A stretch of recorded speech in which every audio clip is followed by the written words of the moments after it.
I still remember the exact feeling when those words left my husband's mouth. It was like someone had reached into my chest and squeezed my heart until I couldn't breathe. "Take the guest room," Vincent said, not even looking at me. I stood there in our living room, my living room, holding a basket of laundry I'd just folded. For a second, I thought I'd heard him wrong. But then his sister Nicole turned to me with this smile, not a nice smile, but the kind that made my stomach hurt, and said something I'll never forget. Or better yet, move out. Hope you're gone by the weekend. Let me back up, because 3 days before this happened, everything seemed normal. Well, mostly normal. It was Tuesday morning, and I was making coffee in our kitchen. The sun was coming through the window above the sink, making everything look warm and pretty. I loved our house. Vincent and I had bought it 2 years ago, and I'd spent so much time making it feel like home. Soft blue curtains in the living room, plants on the windowsills, photos of us on our wedding day hanging in the hallway. Vincent came downstairs already dressed for work, his tie a little crooked. I smiled and reached up to fix it, but he stepped back. "I got it," he said, adjusting it himself while looking at his phone. "Coffee's ready," I offered, pointing to his favorite mug on the counter. "I'll grab some at work." He kissed my forehead quickly, so quickly I barely felt it, and headed for the door. "Late meeting tonight. Don't wait up." The door closed before I could respond. I stood there, holding my own coffee mug, feeling something I couldn't quite name. Vincent had been like this for weeks. Distant. Always on his phone. Always busy. Always somewhere else. Even when he was standing right next to me.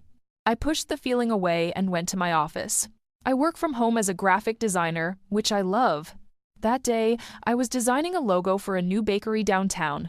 I got lost in the work, in the colors and shapes, and forgot about Vincent's cold shoulder. Wednesday was more of the same. Quick goodbye in the morning. Text at lunch saying he'd be late again. I ate dinner alone, watching our food get cold across from his empty chair. Thursday, I tried harder. I made his favorite dinner chicken with roasted vegetables and those crispy potatoes he always said nobody made better than me. I set the table nice, with candles and everything. When he finally came home at almost 9 o'clock, he looked at the table and sighed. "I ate already, Clara. I told you I had a work dinner." He hadn't told me. I checked my phone right there, no message about any work dinner. But when I opened my mouth to say so, he was already walking upstairs. "I'm tired. Big day tomorrow." I sat at that table alone, staring at the candles burning down, and felt something crack inside my chest. Small, but definitely there. Friday afternoon, I was working in my office when I heard a car door slam. Then another. I looked out the window and saw Vincent's car in the driveway. It was only 3 o'clock. He never came home this early. But he wasn't alone. Nicole climbed out of the passenger seat, her pregnant belly showing under her tight shirt. Her husband Blake got out of the back, pulling suitcases from the trunk. Big suitcases. The kind you pack when you're going somewhere for a long time. I met them at the front door, confused. "Hey, I didn't know you were coming. Vincent didn't mention." "We're staying here," Nicole interrupted, brushing past me into the house like she owned it. "Our apartment has problems. Water damage or something. We need to stay for a while." Vincent followed behind her, not meeting my eyes. Blake gave me an apologetic shrug and carried the suitcases inside. "For how long?" I asked, trying to keep my voice friendly. Nicole looked around our living room, touching things, picking up the picture frames and putting them down in different spots, however long it takes. "I'm 6 months pregnant. I can't be breathing in mold and chemicals while they fix things." Something felt wrong. Vincent still wasn't looking at me. And Nicole had this expression on her face, like she was happy about something. Too happy. That evening was awkward. I made dinner for everyone, even though Nicole criticized how I cooked the chicken. Blake stayed quiet, eating fast with his head down. Vincent nodded along with whatever his sister said. After dinner, I started cleaning up. Nicole announced she was tired and needed to lie down. I assumed she'd go to the guest room. We had a perfectly nice guest room with a comfortable bed. But then Vincent said it. "Clara, take the guest room tonight. Nicole and Blake need the master bedroom. She's pregnant and needs the better mattress." I turned from the sink, soap suds dripping from my hands. "What?" "The guest room. Just for tonight." Nicole appeared in the doorway, and that's when she smiled that awful smile. Or better yet, move out. Hope you're gone by the weekend. Vincent said nothing. He didn't defend me, didn't tell his sister she was being cruel. He just stood there, waiting for me to obey. So I did. I walked upstairs, past our bedroom, where Nicole was already going through my dresser, and closed myself in the tiny guest room. That night, I lay awake in the dark, listening to them laugh in my bedroom, and I knew something terrible was happening. I just didn't know how terrible yet. I woke up Saturday morning on the narrow guest bed with my neck aching and my eyes burning from crying half the night. For a few seconds, I forgot where I was. Then I heard Nicole's laugh coming from my bedroom, and it all came rushing back. Vincent had kicked me out of my own room. His sister told me to move out of my own house. And he said nothing to stop her. I got dressed quietly and went downstairs. The kitchen was a mess. Someone had made breakfast and left everything out. Eggs stuck to a pan, milk on the counter getting warm, breadcrumbs everywhere. I started cleaning automatically, my hands moving while my brain tried to make sense of what was happening. Vincent came down first, already looking at his phone. "We need to talk," I said softly. "Not now, Clara. Nicole needs things to be calm. The stress isn't good for the baby." "But Vincent, last night," I said, "not now." He poured coffee into my favorite mug, the one my mom gave me before she died, and walked away with it. I stood there staring at the empty spot where my mug had been. Nicole came down an hour later wearing my robe. My robe. The soft purple one Aunt Patricia gave me for Christmas. It barely closed around her pregnant belly, but she had it on like it belonged to her. "This house needs work," she announced, opening my cabinets and moving things around. "Who organizes cups on this shelf? They should be closer to the sink." She started taking down my cups and putting them in a different cabinet. "Nicole, I have a system." "Had a system. Trust me, my way is better. When you have a family, you understand these things." She patted her belly and gave me a pointed look. Vincent and I had been trying for a baby for a year. She knew that. Everyone knew that. Blake came down and sat at the table without saying good morning. He just opened the newspaper, like none of this was strange, like his wife wasn't rearranging someone else's kitchen while wearing their clothes. The whole weekend went like that, Nicole touching everything, changing everything, commenting on everything. She didn't like my curtains too dark. She thought my couch was cheap looking. She went through my closet and actually put on my clothes, saying, "You never wear this anyway," about a dress I wore all the time. When I tried to say something, Vincent pulled me aside. "She's 6 months pregnant and just lost her apartment. Can you please try to be understanding? It's temporary." "How temporary?" He didn't answer. Sunday afternoon, Margaret and Harold came to visit. I thought maybe Vincent's parents would see how crazy this situation was. Margaret had never been warm to me, but she was always polite at least. Not today. She walked right past me at the door and hugged Nicole. "Sweetheart, how are you holding up? This must be so stressful." "I'm managing, Mom, though the house needs a lot of work." Nicole shot me a look. Some people just aren't natural homemakers. Margaret nodded like this made perfect sense. "Well, you've always had such wonderful instincts. Even as a little girl, you knew how a home should feel." I started to leave the room, but Margaret called after me.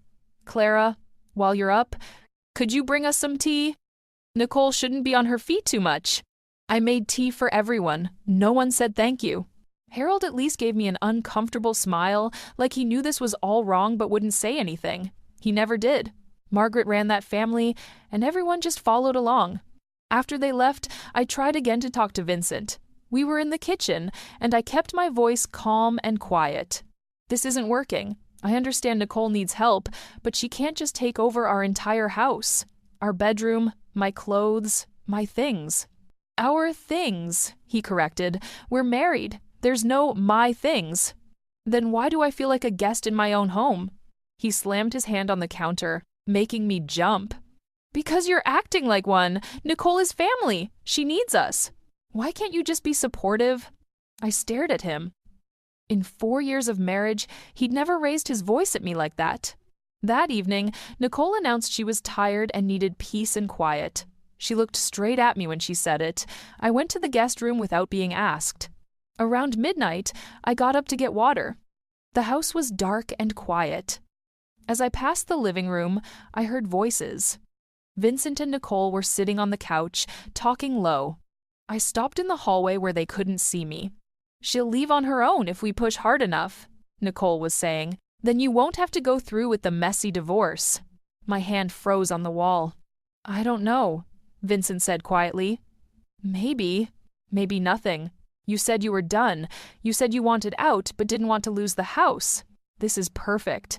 We make her so uncomfortable she leaves, and then you get everything." I couldn't hear what Vincent said next. My heart was pounding too loud in my ears. I walked backward to the guest room, closed the door, and sat on the bed in the dark. They wanted me gone. This whole thing was planned. Nicole wasn't here because of apartment problems. She was here to push me out. And Vincent was letting it happen. My hands were shaking, but my mind went very calm and very clear. If they wanted me gone, I'd leave, but not the way they expected. I picked up my phone and started making a list. Monday morning, I woke up before everyone else. My mind had been racing all night, but now I knew exactly what to do. I called my boss and told her I had a family emergency and needed a few days off. She said to take all the time I needed. Then I sat on the edge of the guest bed and made the first real call. "Aunt Patricia, it's Clara. I need help." My aunt had been my mom's older sister, and after Mom died 5 years ago, she'd tried to stay close. But Vincent never liked her much. He said she asked too many questions and got too involved. Now I understood he just didn't like anyone who actually paid attention to me. "What's wrong?" "Sweetheart?" Her voice was instantly alert, even though it was barely 7 in the morning. I told her everything. The words poured out Vincent's distance, Nicole showing up, being kicked out of my bedroom, the conversation I'd overheard. When I finished, there was a long silence. "Pack your important things," Aunt Patricia finally said, her voice tight with anger, "and call this number." She gave me the name of a lawyer, a good one. By 8 o'clock, everyone had left. Vincent went to work without saying goodbye. Blake headed to his construction job. Nicole left with Margaret for a prenatal appointment, complaining the whole way out the door about how she needed better pregnancy pillows and maybe I should order some. The moment their cars disappeared down the street, I moved fast. First, I called the lawyer. Her name was Miss Chen, and she was kind but direct. She asked me questions, lots of them, about the house, about our money, about everything. When I told her about the conversation I'd overheard, she went quiet. "Clara, I need you to check your bank accounts right now, all of them." I opened my laptop and logged into our joint account.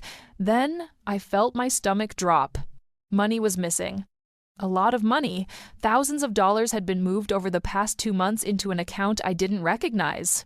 The transfers were small enough that I hadn't noticed, but they added up. "He's been taking our money," I whispered. "Document everything," Miss Chen said firmly.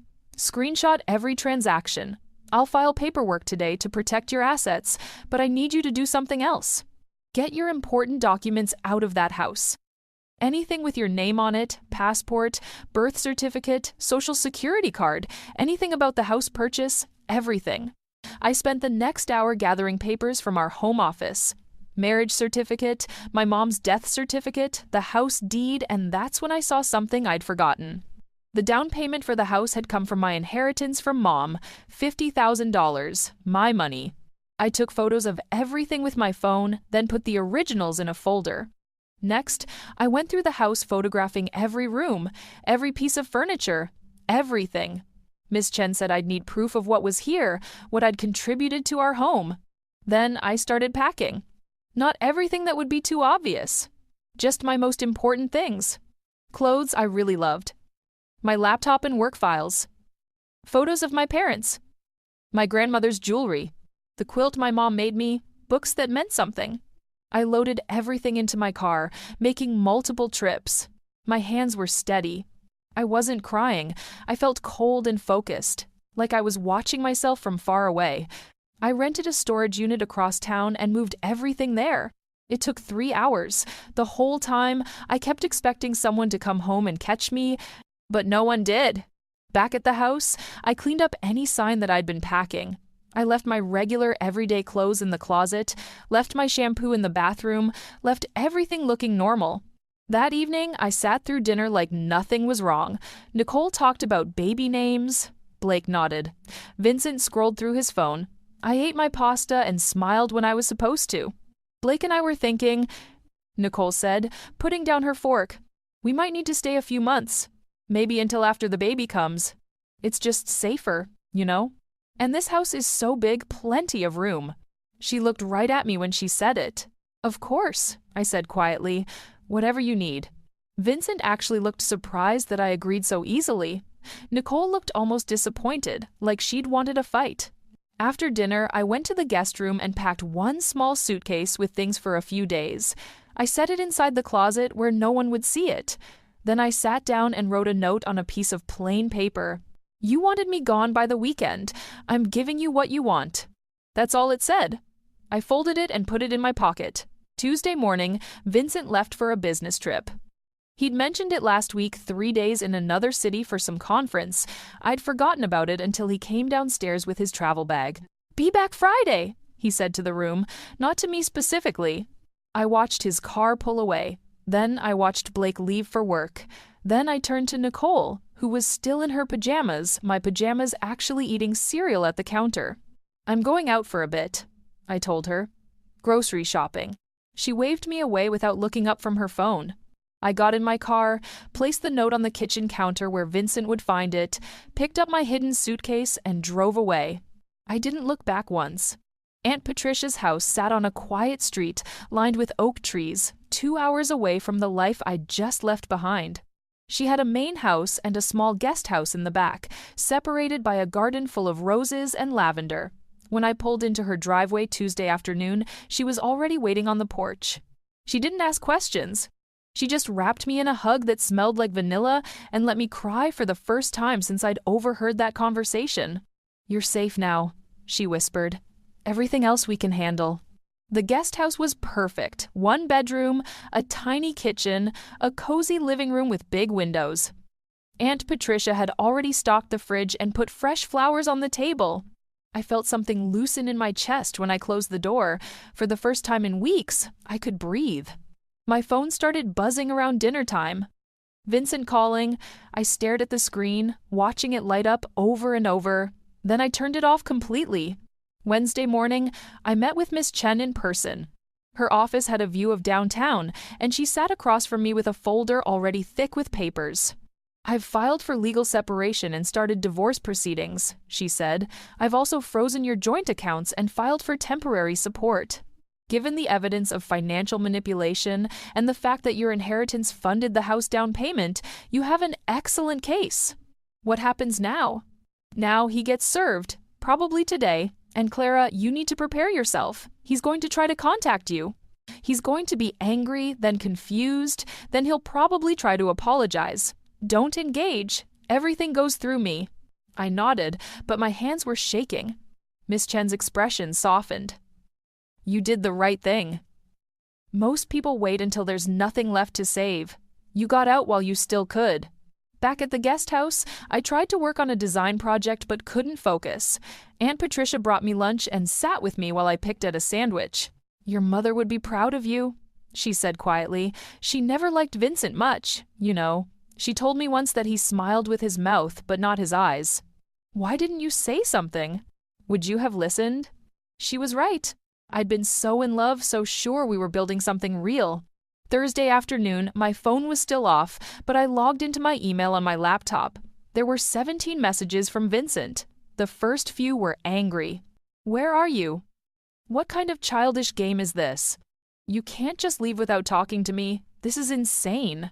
Then they shifted to confused. Clara, please call me. We can work this out. I don't understand what's happening. Just come home. The most recent one, from an hour ago, was different. Your lawyer contacted me. This is really what you want? You're going to throw away 4 years over a misunderstanding? I closed the laptop and felt absolutely nothing. That evening, Aunt Patricia told me she'd made a phone call. To who? Margaret. I sat up straight. Why would you call her? Because she needed to hear the truth from someone other than her children. Aunt Patricia handed me her phone. I sent her these. The screenshots, the texts between Vincent and Nicole, planning how to push me out, the bank records showing the money Vincent had moved, everything. What did she say? At first, she didn't believe me, said I was making trouble. But I told her to ask Vincent herself, to look at his phone records, to actually investigate instead of just taking Nicole's word for everything. Aunt Patricia smiled grimly. I may have also mentioned that if she didn't get Nicole out of that house, you'd be filing for a court order to remove her, which wouldn't look good for anyone. Friday morning, Miss Chen called with news. Vincent's been served with all the paperwork.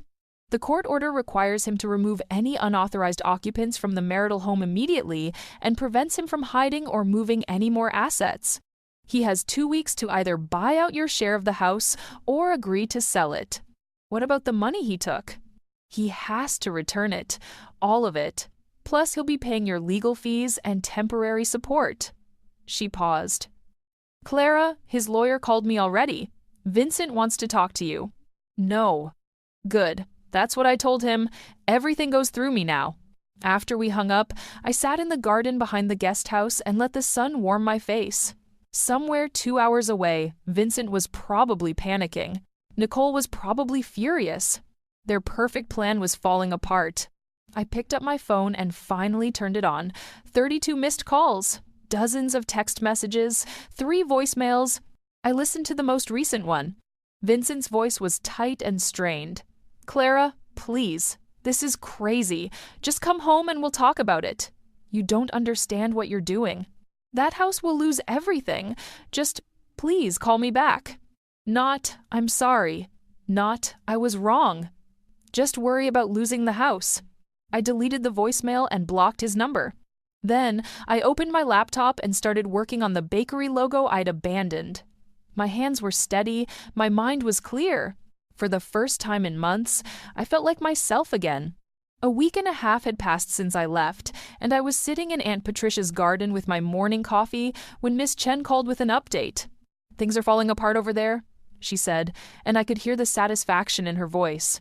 Vincent tried to contest the account freeze, but the judge saw the transaction records and denied his request. He's scrambling to pay his regular bills now, and Nicole received the eviction notice yesterday. I took a sip of coffee. How do you know? Because her lawyer called me. Apparently, she's refusing to leave and insisting this is all a big misunderstanding. Miss Chen laughed. Her lawyer didn't sound like he believed her. That afternoon, Aunt Patricia came to the guest house with her tablet. You need to see this. She'd somehow gotten a hold of an email chain, I didn't ask how, between Vincent, Nicole, and Margaret. My aunt had connections everywhere, and honestly, I didn't care about privacy anymore. They'd given up that right when they'd plotted against me. The emails were from that morning. Nicole to Vincent. Fix this now. You promised we could stay until the baby came. You said she'd just disappear quietly. Vincent to Nicole. I'm trying. Her lawyer won't let me talk to her. Do you know how much money I have to come up with? I can't afford to buy her out of the house. Margaret to both. This is a disaster. Everyone at church is talking. Harold's business partners are asking questions. You two need to figure out how to make this go away quietly. Nicole to Margaret. This is Vincent's fault. He should have handled his wife better. I read through them twice, feeling a strange calm. These people had sat at my table, eaten my food, slept in my bed, and the whole time they'd seen me as nothing but an obstacle. There's more, Aunt Patricia said, scrolling down. Margaret tried to call me yesterday. I didn't answer, so she left a voicemail. She played it on speaker. Margaret's voice was tight and formal. Patricia, I think we should meet and discuss this situation like adults. Surely Clara doesn't want to drag this through the courts. It would be so much simpler if everyone just calmed down and worked together. Family is family after all. Please call me back. Family is family, I repeated quietly. I was family too. That didn't seem to matter. Aunt Patricia squeezed my hand. You're better than all of them combined. That evening, Miss Chen sent me another email. Vincent's lawyer had submitted a proposal.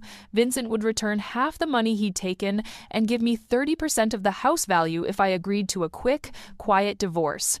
I called her immediately. 30%? That's insulting. I know. I already told them no. We have proof your inheritance paid the down payment, proof he was planning to defraud you, and proof he's been moving money illegally. We're asking for 70% of the house value or the house itself, all the money returned, and he pays all legal fees. What did they say? They're panicking.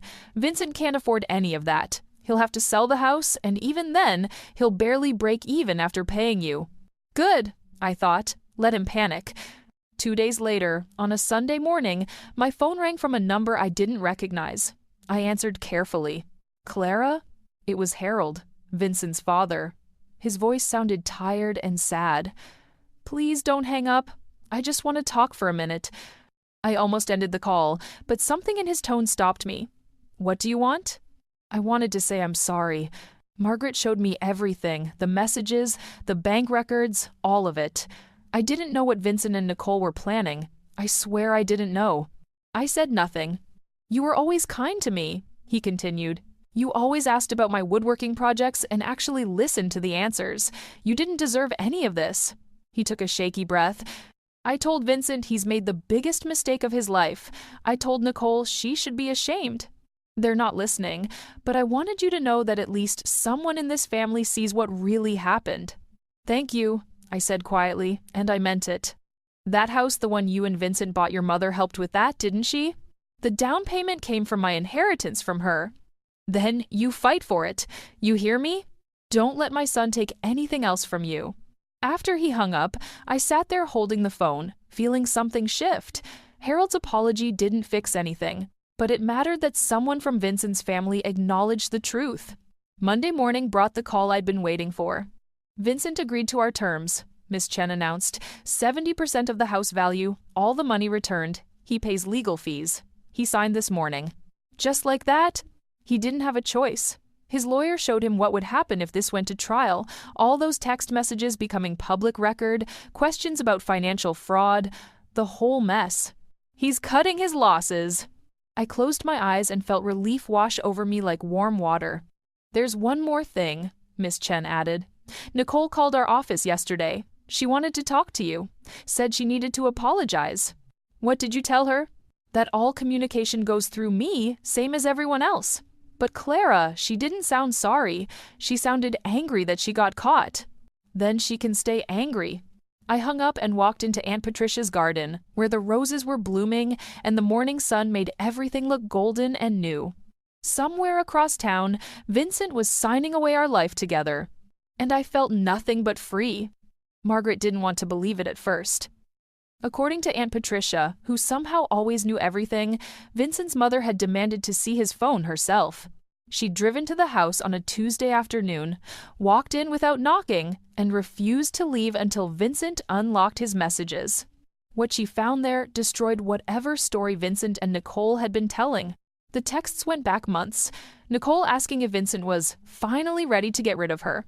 Vincent complaining about how I didn't contribute enough, even though I paid half of everything. Messages about how they could make me so uncomfortable I'd leave on my own, how Nicole could move in and fix the house the way it should be, how Vincent wouldn't have to split assets if I just walked away voluntarily. Margaret, for all her faults, wasn't stupid. She saw the dates on those messages weeks before Nicole's apartment supposedly had water damage.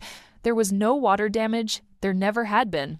Aunt Patricia told me all this Wednesday morning over coffee. She'd gotten it directly from Harold, who'd called her after the confrontation.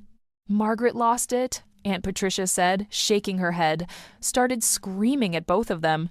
Told Vincent he was just like his uncle who'd cheated his business partner and brought shame on the family. Told Nicole she'd raised her better than this. What did they say?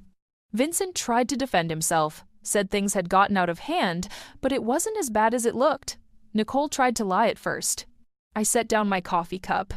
At first, Margaret kept reading the messages out loud.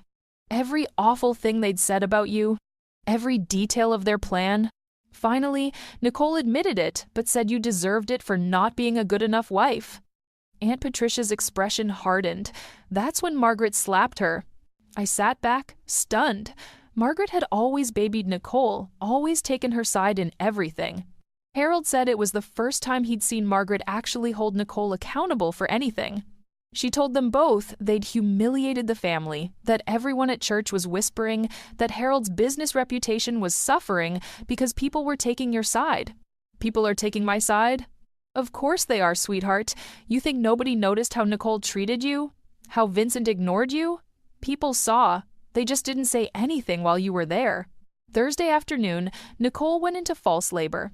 The stress had caused contractions, and Blake rushed her to the hospital in a panic. She was fine, the baby was fine, but she had to stay overnight for observation. I only knew because Miss Chen told me. Apparently, Nicole's lawyer had called to ask if we could delay proceedings because of Nicole's health crisis. I told him no, Miss Chen said flatly. Her health problems don't change what she did. That evening at the hospital, according to the version that made its way back to me through Aunt Patricia's network of sources, everything exploded. Nicole was in a hospital bed, hooked up to monitors, with Margaret, Harold, Vincent, and Blake all crowded into the room. A nurse had just checked her vitals and assured everyone the baby was fine when Nicole turned on Vincent. "This is your fault. You said you'd handle everything. You said it would be simple." I tried. How was I supposed to know she'd get a lawyer and freeze everything? You should have divorced her months ago like I told you to. Margaret stepped between them. Both of you. Stop it. You've done enough damage. We wouldn't be in this mess if Vincent had just done what he promised. Nicole's voice rose, and the monitor started beeping faster. Now we're losing everything because he couldn't control his own wife. That's when Blake, quiet Blake who never said anything, finally spoke up. Maybe we're losing everything because what we did was wrong. Everyone turned to stare at him. We took over her house. We pushed her out of her own bedroom. You went through her things, wore her clothes, treated her like garbage. Blake looked at his wife with an expression I wished I could have seen. I went along with it because you're my wife, but Clara didn't deserve any of that. Don't you dare take her side, Nicole shrieked. The nurse came rushing back in. You all need to leave, now. She needs to stay calm. In the chaos that followed, as the nurse ushered everyone out, Nicole screamed one more thing that the entire floor probably heard. She's lying, Mom. Please tell me she's lying. But Margaret didn't tell her that. Margaret just walked away down the hospital corridor, with Harold following behind her, leaving Nicole sobbing in the bed. Vincent tried to stay, tried to calm his sister down, but the nurses made him leave too. When Aunt Patricia told me this story, she was drinking tea in my guest house, and she had the smallest smile on her face. It's all falling apart over there, she said. Nicole and Blake are barely speaking. Vincent's sleeping on the couch because Nicole's still in the master bedroom and won't leave. Margaret isn't returning Nicole's calls. And the court deadline is in 3 days. What happens in 3 days? Vincent has to have Nicole out of the house and prove he's begun the buyout process, or the house gets listed for sale immediately. I thought about my old house, the one I decorated with such care, where I'd planned to raise children and grow old. They'd ruined it for me. Every room had a bad memory now. I hope he can't do it, I said quietly. I hope they have to sell. Aunt Patricia reached over and squeezed my hand. Either way, sweetheart, you're getting what you deserve, and they're getting what they deserve too. Through the window, the sun was setting, painting everything orange and pink. 3 days. In 3 days, I'd know exactly how this ended. I could wait 3 more days. 3 months had passed since I left that house, and I was standing in my new kitchen watching the morning sun stream through the windows. My kitchen, my house, my life. The divorce was finalized 2 weeks ago. Vincent had signed everything without fighting anymore. He couldn't afford to fight. In the end, he'd chosen to sell the house rather than try to buy me out. We split the sale, but with my 70% claim on the value, plus all the money he had to return, plus legal fees, Vincent walked away with almost nothing. I used my settlement to buy this place a small cottage closer to Aunt Patricia, with a garden in the back and enough room for a real art studio. It needed work, but it was mine. Completely mine. No bad memories. No ghosts of a marriage that had rotted from the inside. I'd spent the last month painting walls, hanging curtains I actually liked, and arranging furniture that I'd chosen. Every decision was mine alone, and that felt better than I ever could have imagined. My graphic design business had grown too.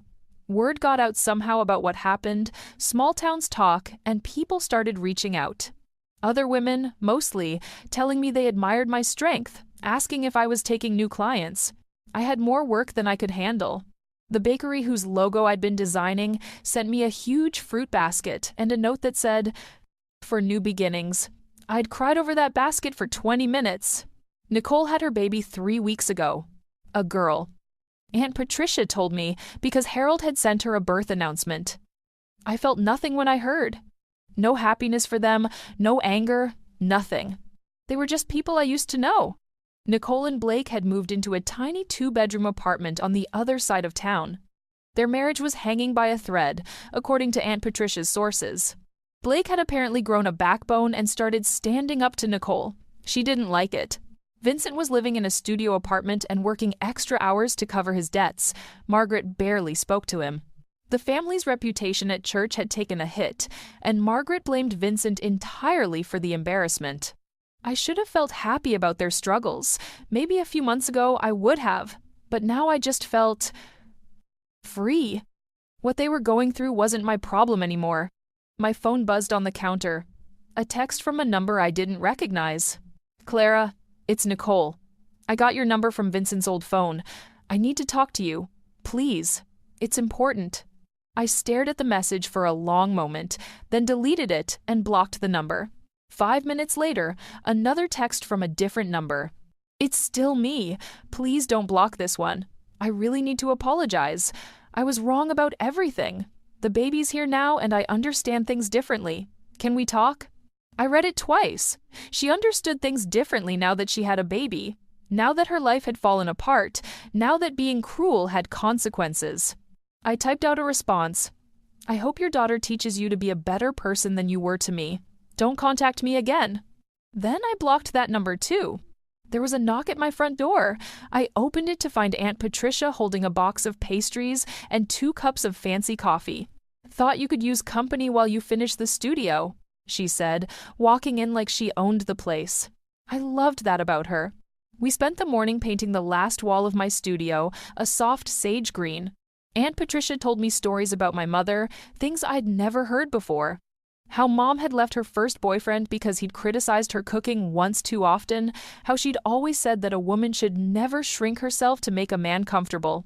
"She'd be so proud of you," Aunt Patricia said, stepping back to admire our paintwork, not just for leaving, but for building something new. After she left, I stood in my studio, surrounded by afternoon light, and felt something I hadn't felt in years. Peace. Real, deep peace. My laptop dinged with an email. A potential client asking about a complete branding package for their new business. Good money. Interesting work. I sat down to respond and caught my reflection in the window. I looked different. Lighter somehow. The tightness around my eyes was gone. I was smiling without forcing it. That night, I made dinner in my kitchen just for me, exactly what I wanted, and ate it at my small table while reading a book I'd been meaning to finish. No one criticized my cooking. No one ignored me. No one made me feel small. My phone buzzed one more time. Another unknown number. "Clara, it's Vincent. Please, I made a terrible mistake. I see that now. Can we talk about trying again? I still love you." I looked at those words for a long time. Once, they would have broken me. Once, I would have wondered if I'd been too harsh, if I should give him another chance. Now I just felt tired of people who only valued me after I was gone. I blocked the number and turned off my phone. Then I picked up my book, curled into my favorite chair, the soft green one I'd bought just because I liked it, and kept reading. Outside, the sun was setting over my garden, painting everything in shades of gold and orange. Tomorrow I'd plant roses. Maybe some lavender too, like Aunt Patricia had. I thought about that awful moment 3 months ago. Nicole's smirk, Vincent's betrayal, the way they'd made me feel worthless in my own home. And I realized something important. They'd actually given me a gift. They'd shown me exactly who they were before I'd wasted any more of my life. They'd pushed me so hard that I finally pushed back. They'd made me so uncomfortable that I'd found the strength to leave. I wasn't bitter anymore. I wasn't angry. I was just free. And that was worth more than any apology they could ever give. I turned the page of my book and smiled. This was my life now. Small, quiet, and completely mine.